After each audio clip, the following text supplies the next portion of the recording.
晨啊，咁樣咧就多謝咧香港貿發局今日咧就邀請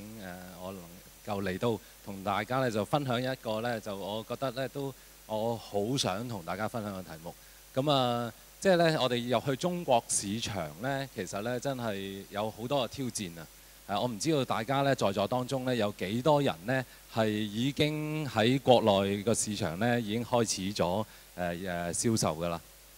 有冇人啊？已經唔係好多喎即係得10隻手到啫喎。咁樣咧就無論如何都好啦。如果你準備緊入去中國，或者你已經咧喺中國裡面咧已經係進行緊銷售咧，咁我就覺得咧我哋有好多嘢咧都需要去學習嘅。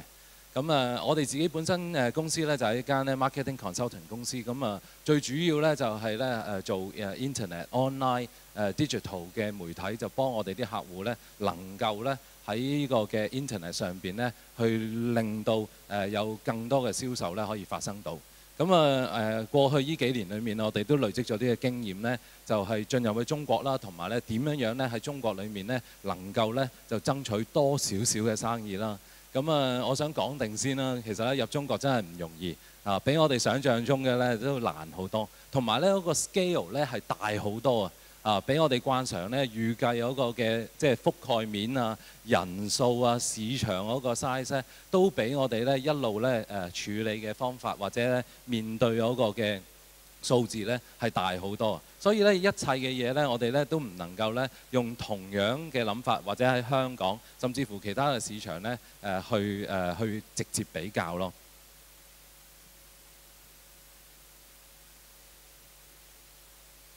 首先呢，就我想同大家分享一下，咁應該係今年6月度啦。咁有個網上嘅平台咧，就叫做 Business of Fashion 嘅平台。咁好明顯啦，佢哋係專係講咧時裝啊、fashion 啊、潮流啊。咁佢哋咧就出咗一個嘅 article，個 article 裡面咧，佢就講到咧就話咧，如果咧啲公司咧想喺中國成功咧，佢哋唔可以咧冇網上嘅覆蓋。即係話咧，佢一定要喺網上邊有覆蓋嚇。如果唔係嗰陣時候咧，你想入中國咧，你又要成功嘅時候咧，你咧淨係做咧在地嘅嘢，啲實體店咧，其實咧係好難成功嘅。咁另外佢仲講到一句嘢咧，就更加厲害咧，就係下低幾個細字啊。佢就話咧，唔單止咧你要銷售喎，而且咧仲要咧係藉住咧 internet 咧去同你啲客戶咧有呢個 engagement， 有呢個溝通，有呢個接觸，咁你先至有機會成功。咁如果我哋要歸納咧呢幾點之後咧，我哋發覺咧第一樣嘢咧去歸納咗咧就係話，我哋要入去中國贏盡中國嘅市場嘅時候咧，我哋第一樣嘢咧，我哋一定要用社交網站。咁正話多謝阿 Willie 分享啦，即係中國其實呢個社交網站，無論呢個嘅新浪又好，騰訊都好，其實仲有好多人呢不斷地咧喺度起緊一啲嘅社交網站，喺度推動緊個市場嘅。所以咧第一樣嘢咧，我哋要諗嘅嘢咧就係我哋自己嘅公司喺個社交網站上邊有冇任何嘅 presence， 有冇任何嘅覆蓋呢？第二樣嘢咧就係 mobile 啦。正話好明顯Willie 嘅分享就係話，mobile 嘅市場實在太犀利啦。而呢個 WeChat 咧，基本上咧已經係2億嘅用戶。全中國都係得5億嘅網民 ，WeChat 已經係2億嘅用戶啦。所以咧，我哋一定要咧從咧手機嘅角度去諗啦。從手機嘅角度去諗嘅時候咧，即係話你有任何嘅產品，你有任何嘅服務，你嘅公司都要喺個手機嘅途徑俾人哋去揾到。如果揾唔到嘅時候呢，即是話你冇覆蓋，或者咧你冇辦法咧去咧開發緊個市場。第三樣嘢呢，就係咧佢講得咧好好啊，我覺得佢話咧要咧 invest in robust 嘅 digital marketing support， 即係話咧你要投資嘅喺呢個嘅電子媒體上邊嘅宣傳呢，你一定要投資嘅。而我正話咧，即係開始呢個seminar 之前咧，我就同幾位講者去分享，就係話其實我哋入大陸咧，我個投資額咧係好大嘅，啲門檻係好大嘅，唔係咧咁簡單咧就可以咧，即係話投資就投資嘅。你可能咧第一筆錢咧已經咧利用咗你咧好多嘅資金咧，先至可以咧做到第一次有一個嘅宣傳添啊。咁啊，所以咧都係要即係我哋要繼續努力去諗嘅。咁啊，特別配合啊政府啊，即係內銷升級轉型咧。其實咧，我哋真係要諗下咧點樣咧，即係去申請政府嘅基金嘅時候咧，又諗下咧，我哋咧喺個 digital 上邊，喺個數碼上邊咧，我哋宣傳嗰個策略咧係點樣嘅。咁啊，呢個咧，我覺得咧就係一個咧好大嘅前提咧，我哋咧就一定要咧好好咁樣去研究同埋處理啦。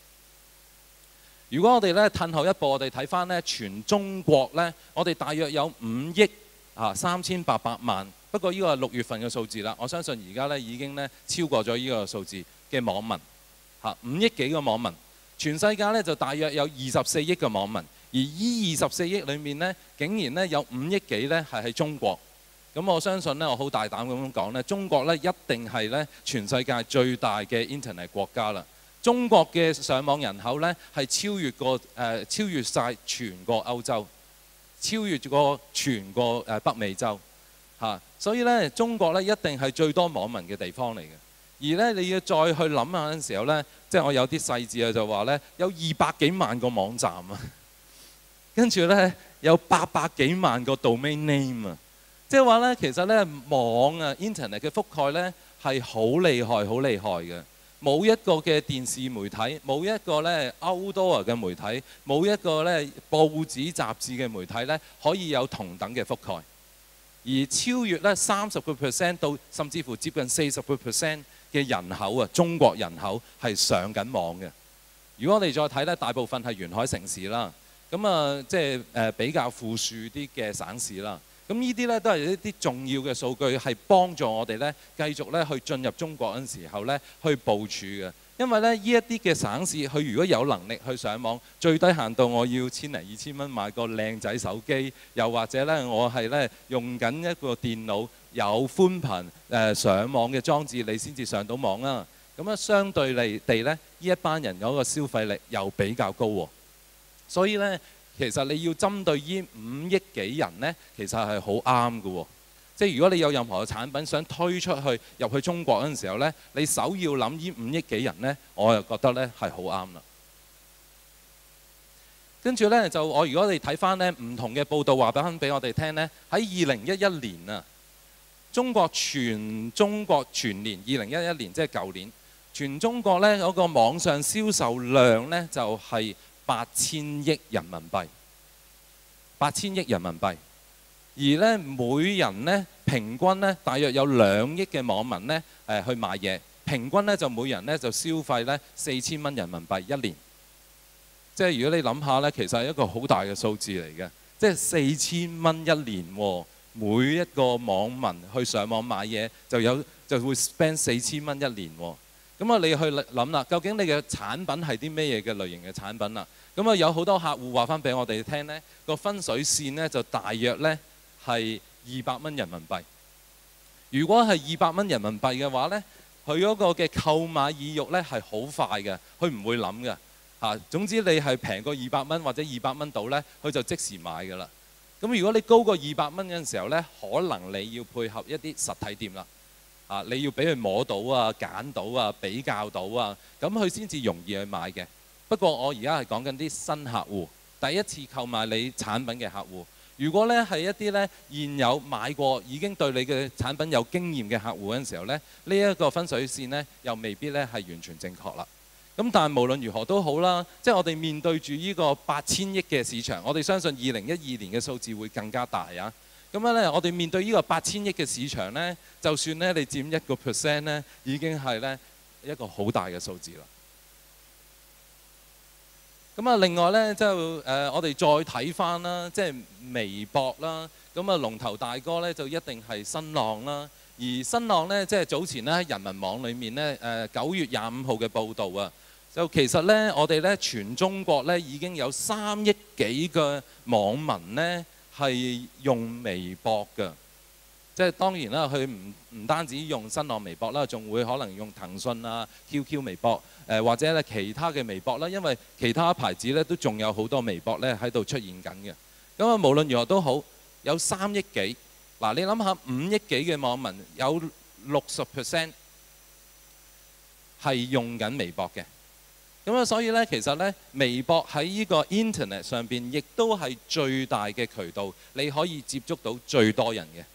咁啊，我又係褪後一步啦。今日咧，你喺微博上邊，你間公司、你嘅產品、你嗰個嘅服務喺微博上邊揾唔揾到你先？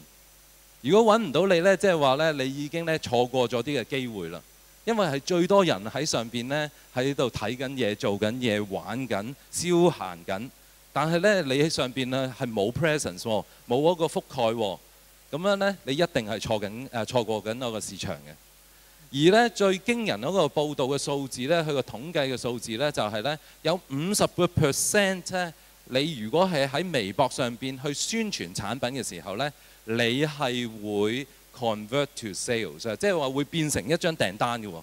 會變做一張 order 嘅喎，會咧賣到嘢嘅喎。咁我就麻麻地信呢個數字，不過都係一個咧參考嘅數字啦。即係話，如果我喺微博上邊咧去宣傳我嘅產品，而叫人去直接買嗰陣時候咧，係有可能買到嘅喎。咁我哋咧就做過好多唔同嘅 project， 亦都喺微博上邊去做過啲唔同嘅 project。咁我哋就發覺咧，如果你諗住喺微博上邊咧去宣傳品牌咧，其實咧係有機會石沉大海嘅。因為咧，佢聽完睇完咧就走咗㗎啦，佢唔會去你個網站，又唔會去你任何嘅 shops 㗎，咁啊或者你嘅店鋪㗎。但係咧，如果你想有直接嘅回報咧，其實咧玩下手咧係硬銷咧，就係話你而家買呢隻產品幾多錢咧？可能咧嗰個直接翻嚟嗰個效果咧，比你咧製造品牌咧還好。但係無論如何啦，個技巧咧實在咧唔容易。跟住咧，我特登咧喺早2日咧就上翻去有個網站咧，叫做 Alexa 嘅網站咧，就查一查中國咧而家咧頭10大嘅網站係邊10大嘅網站。咁啊好明顯啦，百度一定係 number1 啦，咁佢基本上都係獨佔無頭㗎啦。咁樣咧就 QQ、騰訊呢個嘅 instant messaging， 咁啊 IM 呢一樣嘢咧係 number2。第3樣嘢係淘寶啊。但係你唔好睇咧，第3淘寶咁排第3喎，仲有一個第8嘅天貓喎，天貓喎，天貓喎。咁樣咧，呢個係個商城嚟㗎。佢加埋咧，我哋相信咧，就算2年前咧，都已經咧佔有咧中國咧7成嘅網上購買嘅比例啦。7成啊！即係2個地方加埋咧係7成。你諗下，如果8000億乘以7成呢，就係咧淘寶同埋天貓共同一齊咧去佔有市場嗰個嘅實際網購嘅金額啦。咁啊，實在太犀利啦！咁啊，如果我又褪後一步呢，即係話我要推產品嗰陣時候呢，我有陣時候可能都要被逼咧唔入去唔得咁滯喎嚇。咁啊，呢個我哋要留意啦。咁啊，另外呢，就係微博啦，number 5啦，第5位啦 ，Google。Google 咧雖然咧2年前咧就同中國政府咧傾唔掂數之後咧，就將佢所有 server 咧就搬咗嚟香港，但係原來喺中國嘅排名咧仍然咧都係頭10名以內嘅喎。咁我一陣間再會俾大家睇一睇咧，就係佢咧其實個廣告覆蓋面咧都係好犀利添。但無論如何都好，有一個好強烈嘅信息咧，就係話而家我 highlight 咗咧橙色嘅部分咧，全部咧都係有社交網站元素嘅。如果咧你要入中國，你冇社交網站嘅元素，你冇諗緊社交網站上邊嘅嘢呢，你係好難成功嘅。你一定要諗嘅，無論用咩方法都好，俾錢人喺個微博上邊去寫嘢又好，你去賣廣告又好，你去建立自己嘅微博都好嚇。咁樣呢都要諗嘅。如果你唔諗呢，係好難成功。而呢個咁樣嘅社交網站或者微博係佔咗呢60-70% of 咧中國網民用緊嘅嘢。我哋咧做過唔同嘅project 啊，呢啲 marketing campaign 啊，我哋發覺咧，你唔靠人哋嗰嘅力量咧，你自己咧好難成功㗎。咁樣咧就微博上邊咧有啲叫微博紅人啊、微博達人啊，咁啊而家佢就少咗咧講微博紅人。就多數講微博達人，但係微博達人咧最少咧其實要求咧係100個粉絲嘅啫。咁但係我哋講緊咧就係、其實我哋睇翻大部分嘅微博達人咧都係10幾20萬到幾十萬甚至乎100萬嘅粉絲嘅。咁樣咧你借助佢哋嘅力量去宣傳你嘅產品咧，係快過你慢慢喺度自己咧喺度熬出嚟嘅。咁啊，所以咧就要諗下計仔啦，即係咧你一定要借力打力嘅，你冇辦法咧靠自己咧由零開始嘅。更何況咧就係咧中國呢個市場咧係唔係一個簡單嘅市場？你一定要咧喺佢哋咧係好熟悉佢哋周邊嗰個文化咧，你先至有機會咧建立得咧快啲嘅市場佔有率或者係市場嗰個覆蓋率。咁所以咧呢啲都要諗嘅。咁啊，所以我鼓勵大家咧一定要咧去利用其他人去借力打力。咁啊，好明顯啦，就正話 Willie 講過啦，就係咧中國嘅手機起得好緊要啦。據統計咧，我哋10幾億嘅人口裏面，我哋有10億部手機。而10億部手機裏面咧，我哋有咧3億8千萬個用戶咧係用手機上緊網嘅。呢個咧係6月份咧呢個中國互聯網信息中心嘅數字嚟嘅。有3億8千萬係80%嘅網民係用手機上嘅網，所以咧我褪後一步，我會挑戰大家就係話，如果你今日話再要入去中國去開發嘅市場嘅時候，你自己嘅品牌嘅網站、你公司嘅網站、你產品嘅網站喺手機上邊睇得清唔清楚？需唔需要爆大咗先至睇到？如果你要爆大咗先至睇到呢，你就已經失敗咗㗎啦。咁啊，你一定要做一啲呢係 mobile friendly， 我再褪後一步呢，就係 finger friendly 嘅網站，你先至會成功嘅。因為你個手指點唔到嘅網站呢，佢哋好快即刻走㗎。我上去百度啦，睇翻呢最多人 download 嘅apps 係乜嘢啦？手機好明顯啦，微信啦 number one， 跟住呢其次呢就係 QQ 啦，都係騰訊嘅產品。跟住咧，其次咧就係淘寶啊，或者咧其他咧搜尋工具同埋視頻嘅內容啦。咁樣咧好明顯啦，我唔重複去講啦，因為咧不謀而合地咧，我同阿 Willie 嗰個睇法都係一樣嘅，就係咧微信你一定要諗計仔，而微信咧係有一啲嘅方法去幫你去做宣傳嘅，而 WhatsApp 咧喺香港或者其他地方係冇一個正式嘅渠道你可以賣告白嘅喎。但係微信咧係容許你做呢一啲嘢嘅，咁所以咧呢一樣嘢咧，我哋一定要咧俾心機去諗。如果你要咧去進佔呢個嘅手機市場或者 mobile 嘅 market 嘅時候咧，你一定要好好去諗啦。咁樣咧就呢個例子咧，就其實咧就係內地咧仿效咧韓國嘅超級市場，就喺上海同埋咧北京一啲嘅地鐵站上邊咧，就用呢啲嘅 QR code， 等人哋咧即刻見到個貨架就影咗佢就即刻就手機購物。咁樣咧就呢一個叫做1號站啊！大家如果有興趣咧，可以去翻我條 link 嗰度，或者上去 YouTube 咧都揾到嘅。咁佢哋咧其實喺好多條地鐵線嗰度咧都有佢嗰個嘅 shop， 全部咧係有啲 poster 咧印咗出嚟放咗上去，跟住有個 QR code 你就即刻可以購物㗎啦。咁樣所以咧其實內地咧行得都好快，亦都跟得個潮流咧跟得好快嘅。咁啊最後咧，我結束之前咧，我就想講一講咧Google 個覆蓋。Google 咧其實咧，你覺得咧佢可能喺中國排第6，但係咧佢網上同埋手機嘅覆蓋咧，卻係好犀利。而且咧 Google 咧佢出現咗咧有好多種唔同種類嘅 ad format， 佢個廣告嘅種類咧係好滲透得好緊要，而且咧佢個網站嗰個覆蓋咧一啲咧都唔比咧百度弱。百度咧據資料咧，佢哋最少限度咧有30萬個網站咧係覆蓋到嘅。而 Google 咧，佢哋咧，如果我哋上翻 Google 嗰個嘅控制中心咧，我哋睇到咧，佢其實咧佢都話自己咧有成6億幾嘅用戶咧可以覆蓋到。你諗下5億幾嘅網民有6億幾去覆蓋到，呢條係咩數咧？咁我哋相信咧有啲係重複計算嘅數字啦。但無論如何咧，佢個覆蓋面一啲都唔弱，所有咧第一線、2線嘅網站喺中國咧都可以覆蓋到，包括埋手機上邊嘅 Apps 同埋網站。所以咧，從賣廣告嘅角度咧，我哋覺得咧亦都係一個好好嘅策略嚟嘅。好啦，咁樣咧喺結束嗰陣時候咧，我就想總結一下啦。第一樣嘢咧，我就想問下大家，究竟咧你公司啊，你嘅產品喺微博上邊有冇開到你哋嘅主網頁先？有冇認證到先？咁樣咧，呢一個咧係好重要嘅，而且咧要諗下點樣借力打力，用下啲微博紅人啊、微博達人啊。另外一樣嘢咧，你翻去即刻 check， 其實而家即刻 check 就得㗎啦，就係睇下咧你公司嘅網頁同埋咧你嗰個嘅品牌嘅網頁咧，你咧用手機開嗰陣時候，需唔需要爆大爆細啦？你一爆大爆細咧，你就已經係失敗咗㗎啦。你要用一個咧打直嚟睇都好舒服，唔需要爆大爆細都可以點到嘅手機版咧，咁你先至係踏進成功嘅第一步。另外一樣嘢咧，就係咧，你一定要咧努力咧去收集咧呢個 mobile customer 嘅資料啊，因為將來如果我哋再用微信去做宣傳 ，WeChat 去宣傳咧，你冇佢哋嗰個手機號碼咧，你係宣傳唔到嘅。所以咧，你以後嘅策略咧，都係要收集佢哋呢個 mobile phone 嘅數據，幫助你以後咧用呢個 mobile 嘅平台咧，呢個手機嘅平台咧去做宣傳嘅。